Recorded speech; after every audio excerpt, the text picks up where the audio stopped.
Ever. Well, thanks everyone for attending my talk.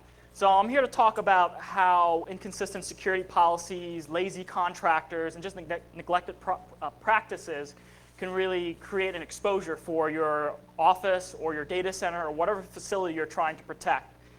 It's not meant to be an encyclopedia of how to break into a building, but it'll get you thinking on how some low-tech techniques and just how you can use things you find around the office to get into places you shouldn't. So here's a little bit of the agenda, a disclaimer. Any good talk has to have a disclaimer. Who I am, why you really care about physical security, how to really own your office, some of the exterior vulnerabilities, interior vulnerabilities, and then just a quick summary. But before I begin, I want to declare that this talk will be subject to the UDrink protocol. The UDrink protocol is something that Deviant had put together last year to make talks a little bit more interactive between the speaker and the audience. So basically, the presenter will share with the audience, one of their favorite drinks, give a little bit of background on it, show the recipe, actually make a batch of it on stage, and then whenever the speaker messes up the materials or makes a mistake or is just an idiot, the audience can call him on it, and he has to take a drink. Also, when a member of the audience asks a really good question or calls the presenter out on bullshit that they're spitting out, the audience member will get a drink as well. So it's fun times for all. So the drink I wanted to talk about first was a Dark and Stormy. It's a drink that is popular in the British Commonwealth countries, particularly in the Bermuda area as well as Australia. And what that drink is, it's usually 2 parts dark rum, 3 parts ginger ale, and then a quick splash of lime. Now, the drink that I'm going to be making tonight is only based on this. When I was in Virginia last year, some of my friends showed me how to make this new drink that they called a sailing mishap. It's one part Kraken rum, and then 3 parts real ginger ale. Unfortunately, I couldn't find real ginger ale in Pennsylvania, where I'm from. So what I did was I took cheap ginger ale and put real ginger into it and let it soak for about a day. Asian power. So I'll go ahead and make this drink now. So the first thing is, we need to release the Kraken. I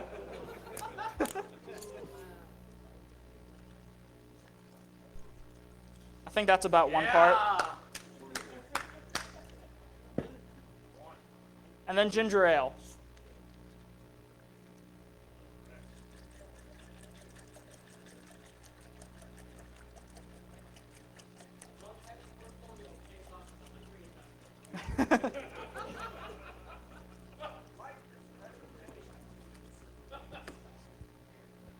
So I'll pour myself a cup.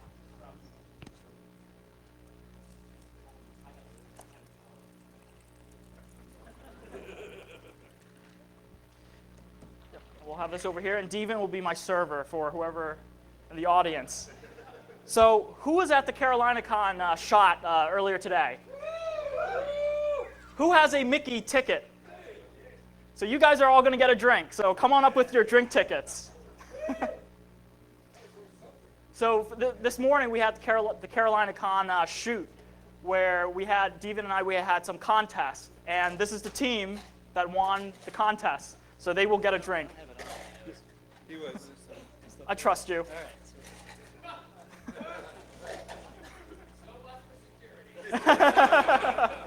You're a gentleman and a scholar. You want your Mickey? You can keep it. Oh. Go for it. Thank you, sir. If you have pictures, make sure Caleb gets them. Video of shit blowing up, video of the sheriff showing up. Do I need to make more? Yeah, we have to do it again.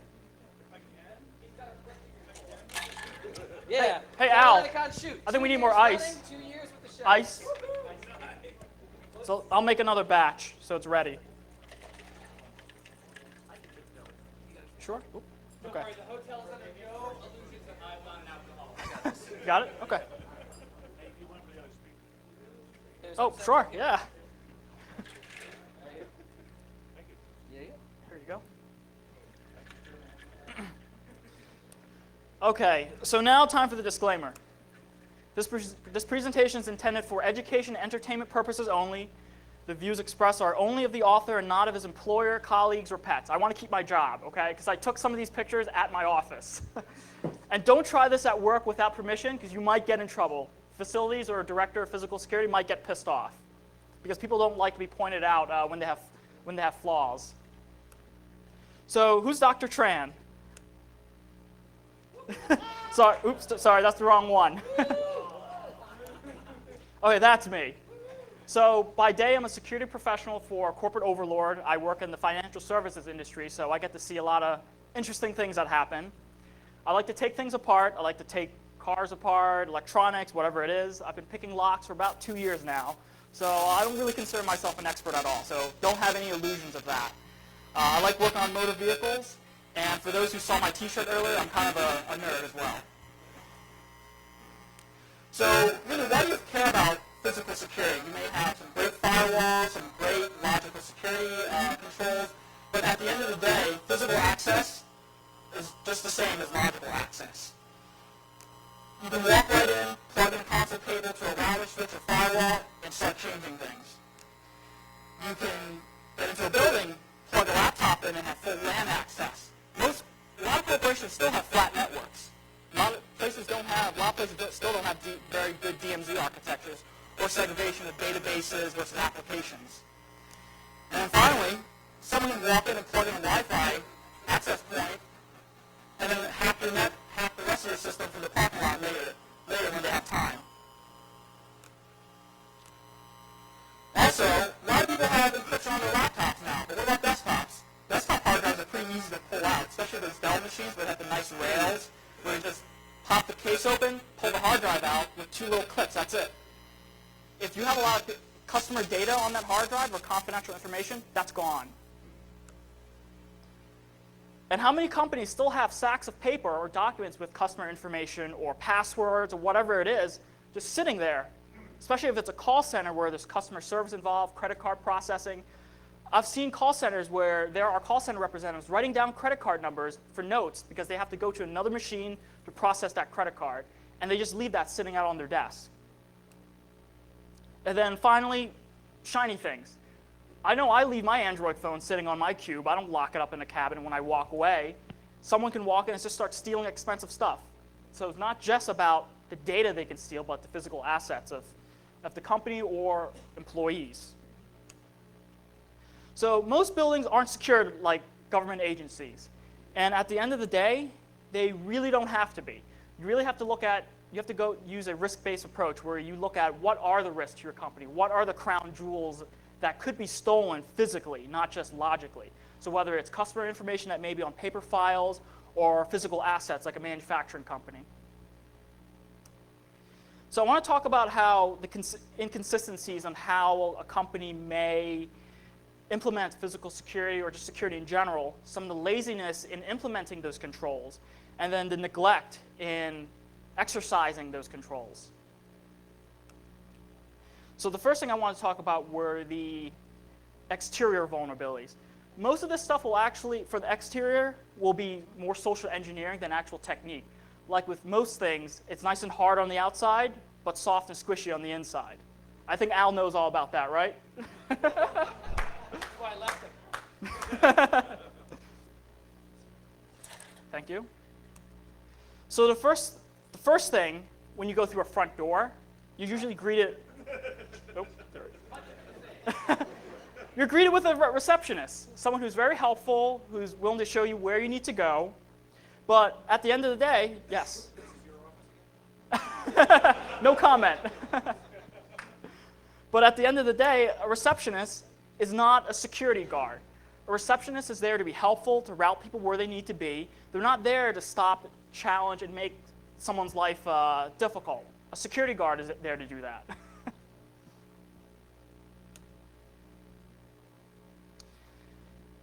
And then you have a lobby for multi-tenant buildings, like especially in New York City, where you have multiple tenants in a building. You have a lobby. Everyone has an RFID badge these days to swipe in, or at least to have a badge at work. I don't think I've ever seen a company that does not have a badge or some type of identification for their facility, unless it's like a small mom and pop shop. Most of the time, these badges are RFID, and you're required to scan. Now, unlike in the movies, your picture is not stored on the badge. You can't hack the badge and put another picture in it if you hack it, if you steal a badge. What happens on the back end is this badge has a number assigned to it. When you swipe that badge, it'll spit out number 1, 2, 3, 4, 5.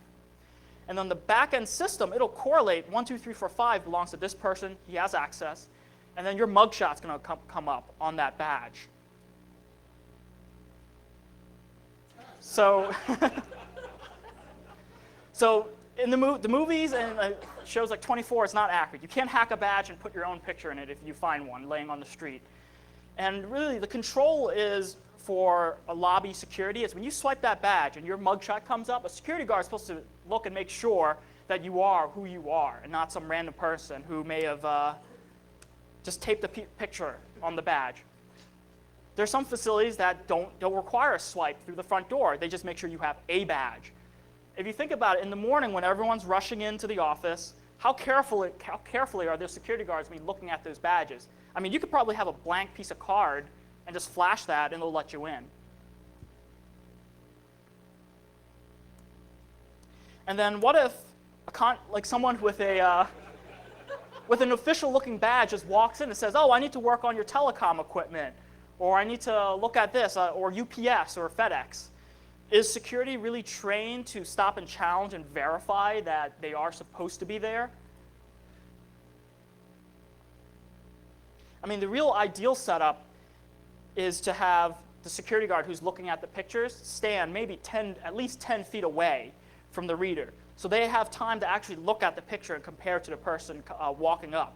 Because during the morning rush hour, if you have like a torrent of people coming in, they're not going to be able to scan everyone's face and confirm they are who they are. And then also security should be trained to never allow anyone in without verification. So even if someone official looking comes in, they're not going to let them in. And then when we want to talk about the back door or the loading dock, people like the front door is what most people see, so security is going to pay the most attention to the front door. But what about that back door where shipments might be coming in or facilities needs to move equipment in? I mean, is that secure? So the first thing is, are those doors closed? Are they propped open with a brick that says "Door stop, do not move"? You have to make sure that facilities and security knows that you have to treat their back door the same as their front door. That goes back to consistency. Why are you going to treat one door more securely than the other? Do you have the proper monitoring controls? Is there someone there? You're probably not going to have a security guard or receptionist in the back door or loading dock, but you will in the front door. So you need something to keep track of what's going on back there. And then access control. Is it the same type of access control? Do you have the same key control systems, the same type of high security locks as your front and back door? And then finally, do you even have a fence? If there's no fence around, someone can casually come out of the woods and come in through the back door, and someone may not notice. It's a little more obvious if someone's hopping a fence trying to get in than someone just walking off the street. And then there's a smoker's entrance, which I like to call the side door. I mean, how many people here are smokers? Not that many. I thought we were in the South.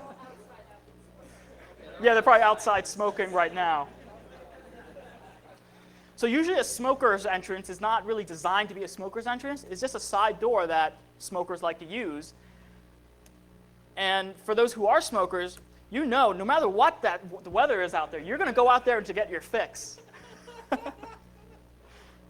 And there's also camaraderie between smokers. I mean, the world's out to get you. You can't even smoke in bars anymore in Philadelphia.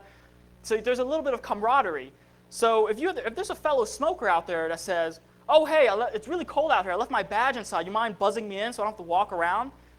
Smokers are probably going to let you in. So there's a huge piggybacking problem there. And the solution to that is pretty simple.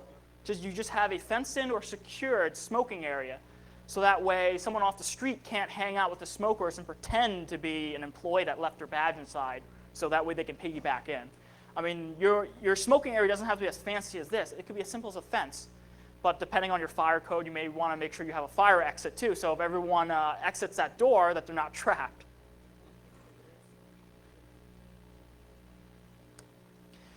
So with a lot of the exterior vulnerabilities, as I mentioned, they're more or less social engineering, taking advantage of the human factor, because the human is the weakest link. Computers just knows ones and zeros, whether you're allowed access or you're not.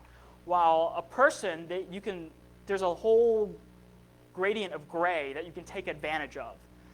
But with interior vulnerabilities, this is the fun stuff. This is the fun stuff now. You can just basically pick up stuff you find around the office and get into places you're not supposed to be.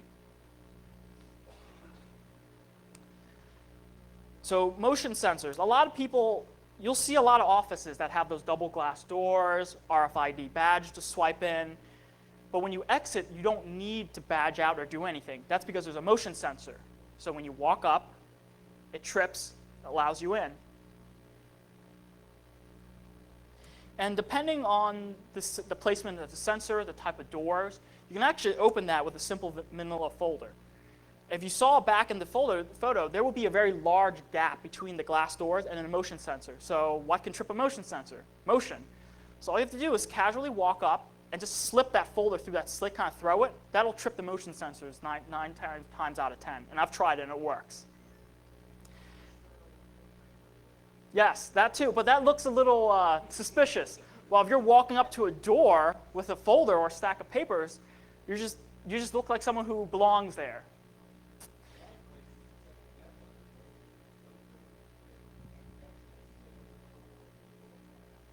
He's going to get to that now. Yes, it depends. A lot of people don't tune that properly. And those motion sensors, they not only detect motion, but they also detect temperature gradients.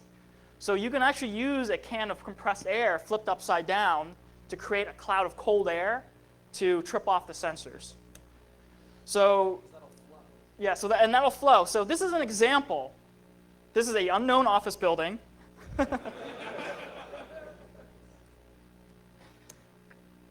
So I'm closing the door, rattling to make sure it's locked. Then I have a can of compressed air with me.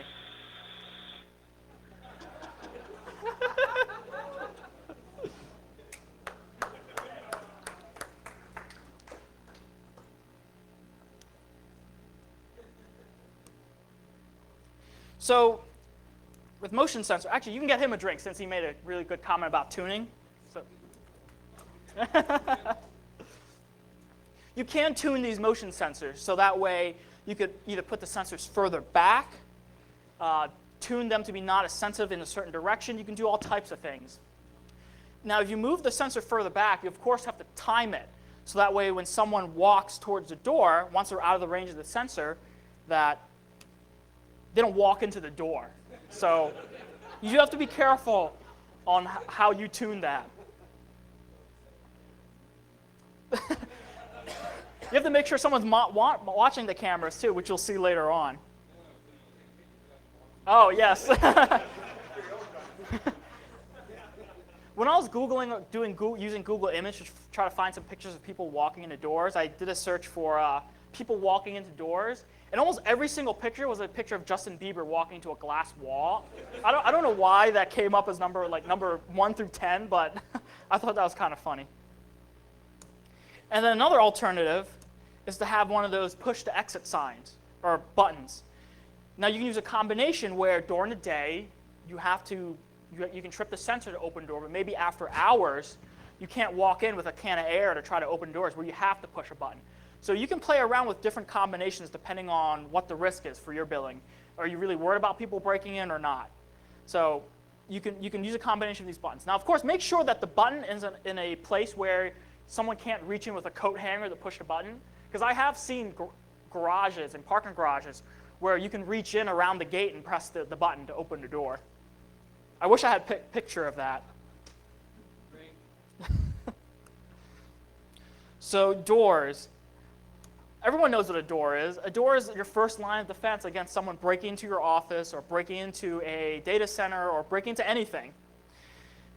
But just like with, who's ever been to Lockpick Village and picked locks? So for those who have not raised your hand, I expect to see everyone tomorrow at the Lockpick Village. So just like locks, loose tolerances through poor manufacturing or installation can cause vulnerabilities.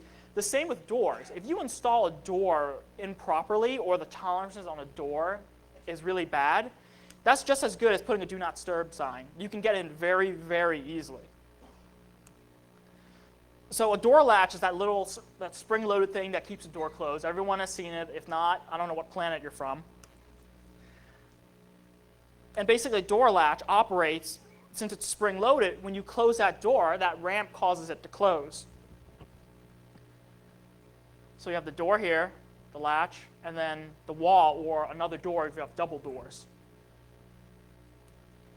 So, of course, you can take advantage of this and just use something, whether it's a piece of plastic or metal, to try to push on that latch to cause it to retract. So you have the door here, the latch, the wall, the shim, and this little hole here is called the latch hole or the latch strike, because there's usually a piece of metal here as well that protects the wall from wearing out. So here's another example of fail. I went on a data center review because my company was outsourcing one of our data centers to a vendor. So I happened to be local, and they said, "Oh, by the way, can you do just a quick physical security walkthrough? The vendor will be there to take you on a tour." So I basically had 10 representatives from the vendor to take me around the dog and pony show to show me how cool everything is. This building, they required me to provide government-issued ID. They took a picture of it. I was always escorted. Every single door required biometrics and a card swipe to get in. So they're taking me on this tour, showing how great the facility is. I pretty much played dumb, like I didn't know anything about physical security. So I started asking dumb questions like, "Oh, is it possible to shim these doors open?" They're like, "Oh, no, that's impossible." But if you notice here, there's no latch guard. The latch is facing me. So I took the visitor badge that they gave me and popped the door open in front of everyone. It was just a complete disaster. After that, as soon as I walked away from that door, they called the contract. They actually subcontracted to another company, so they called that subcontract company to come out the next day to fix it. So it was pretty hilarious. They were so confident. Yes.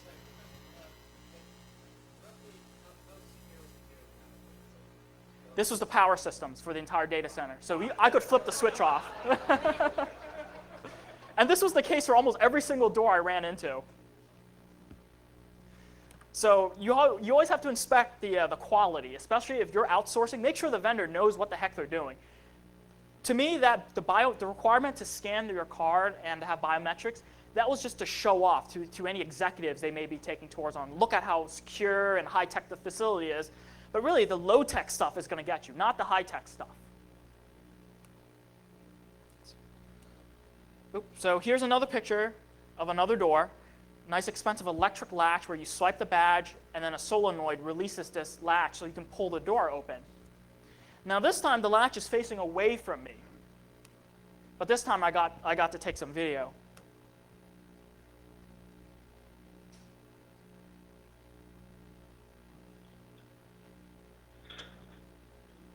I dropped what I was using, so that's what that was.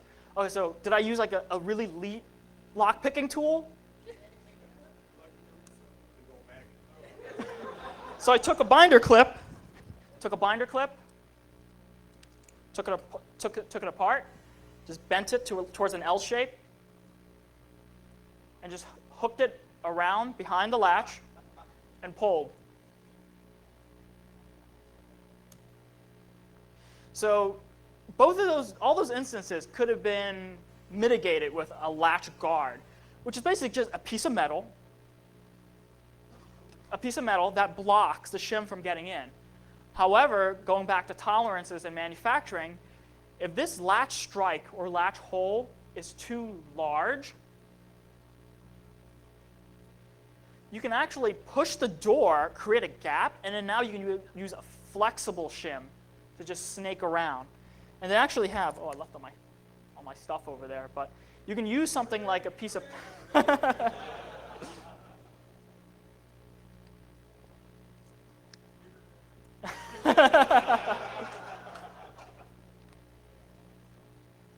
So you can use a piece of plastic. I mean, this guest badge is probably flexible enough, depending on how large that gap is, to snake around if you give it some good pressure. And then on the door jam does the same thing. It's the same vulnerability. If there's a large enough gap, you can slip something in there. Yes? Do you have any common items and tools you recommend for shooting latches like that? I've rented valves. I'll show you in a bit. There's going to be an example. Yes?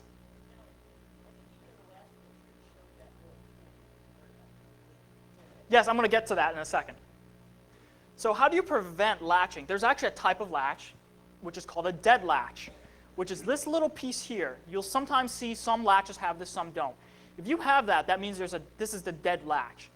And what a dead latch does is when that is depressed, the latch will not retract unless you use the handle. So the way a dead latch works is when you close a door, this latch will spring out, but the dead latch will stay depressed.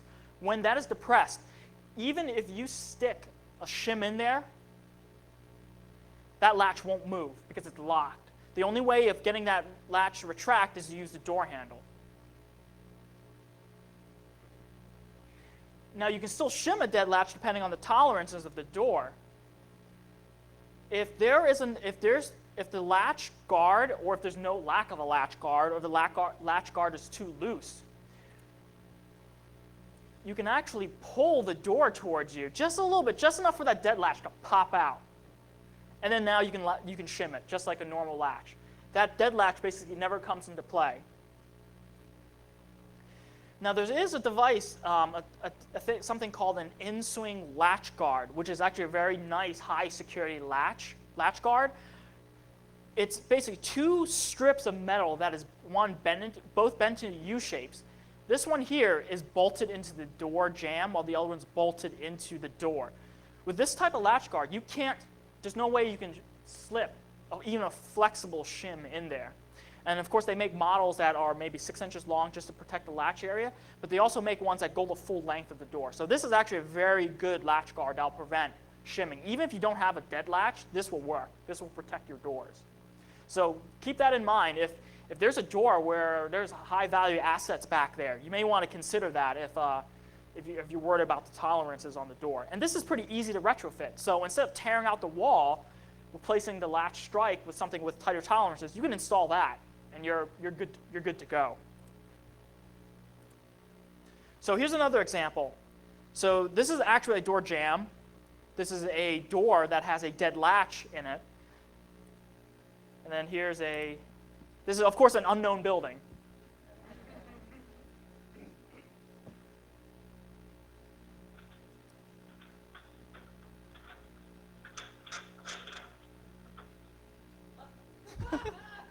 So what did I use? Did I use another really cool tool or anything? No, basically I walked around the office, found a report that had a plastic cover, and ripped it off and used that. So it was just something I found laying around in the office. As I mentioned, this door had a dead latch.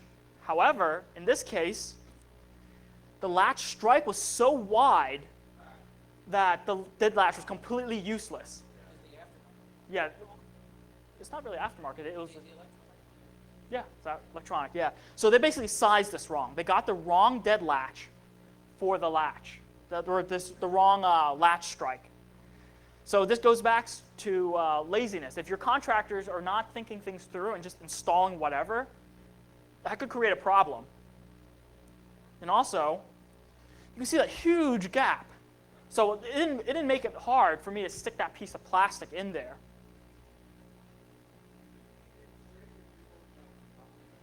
I basically pulled it down. I angled it. I'll go back and see if you can see it.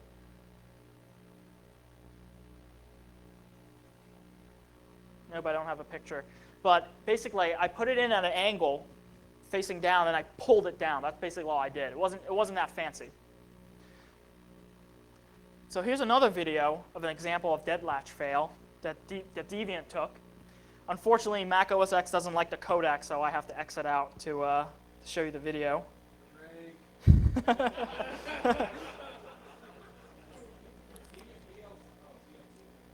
VLC likes it. Just Keynote does not.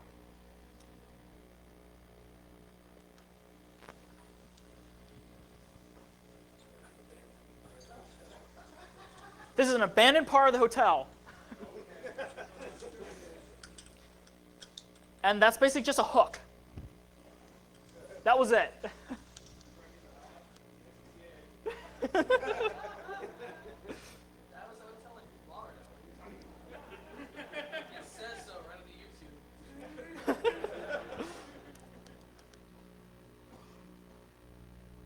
So now I want to talk about wafer locks, because wafer locks are so pervasive in offices that I just had to talk about it.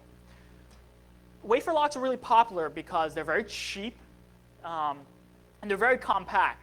So there are a lot of applications, especially office furniture, access panels, or anything that requires just a very something that isn't very wide.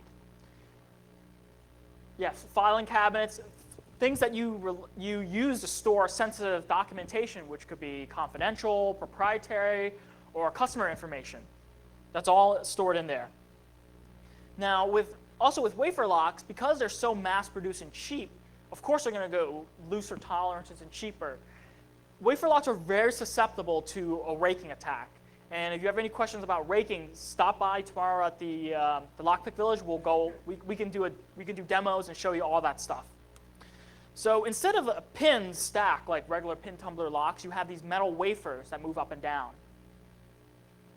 They actually have specialized tools for picking those, or not really even picking, it's just raking, called tryout keys or jigglers. They're just flat pieces of metal with ridges where you apply tension, just jiggle it up and down to randomly jostle those wafers in place. You're in a way fuzzing the lock. You're throwing it garbage, trying to get it to line up, just so you can turn the lock.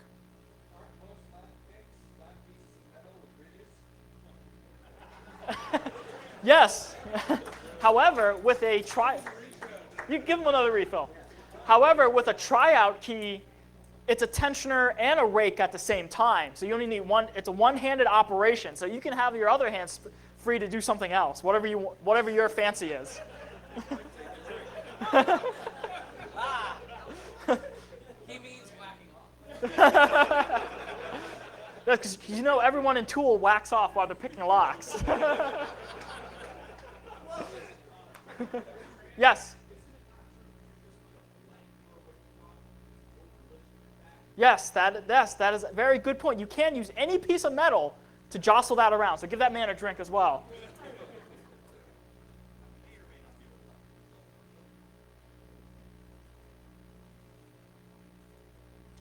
So, I mean, people rely on these wafer locks. I know it's really terrible practice, but some people write their password on Post-it notes and then lock it inside a cabinet with a wafer lock, thinking, oh, it's secure. I mean, here's a prime example that Deviant took a picture of someone with a Post-it note with their password locked inside a wafer lock behind a drawer using a wafer lock. Well, this drawer is obviously open right now, so it wasn't that hard to get in. Yeah, I mean, even he has the used Tic Tacs on the inside for easy access, and the nice fresh pack on the outside. Whereas, exactly. This is the nicest drawer I've ever broken into. Operational efficiency.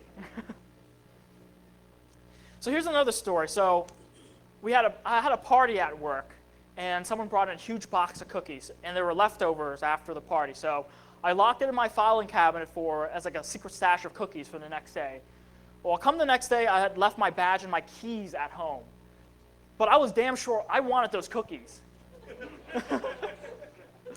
So basically, I took a paper clip and just any flat piece of metal. I happened to have like a server, one of those server keys that you lock like the Dell servers with. I used that as a tensioner and just used basically a straight paper clip and did an overlifting attack, some jiggling, and then those cookies were devoured.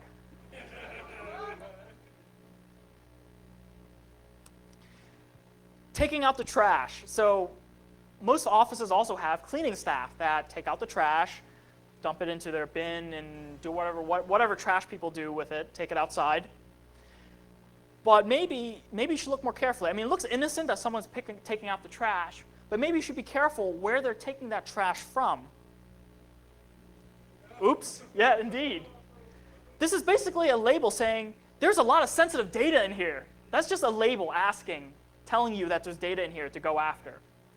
And what do they secure these with? Wafer locks. So a cleaning staff with a tryout key or even a paper clip that they find around, who knows how to just jam something in there and twist, they could open that. So you need to be mindful about your trash. I mean, one man's trash is another man's gold, right? So you have to be careful. Here comes cameras. So obviously your security personnel can't be everywhere at the same time. So they rely on cameras to keep an eye on everything. First things, you need to make sure that you have good coverage.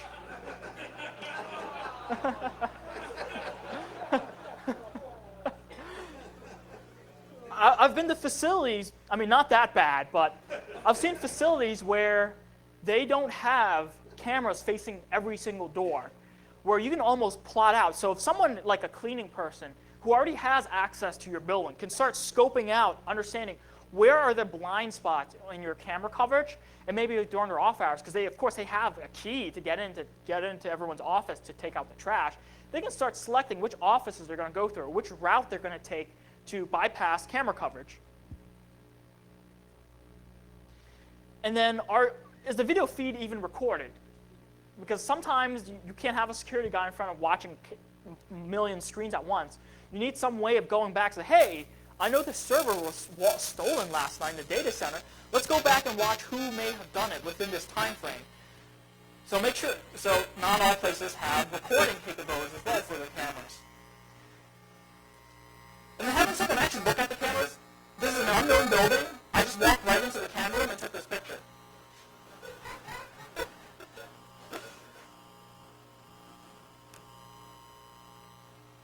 So I talked about all these little basic things where all these low-tech attacks can get you in.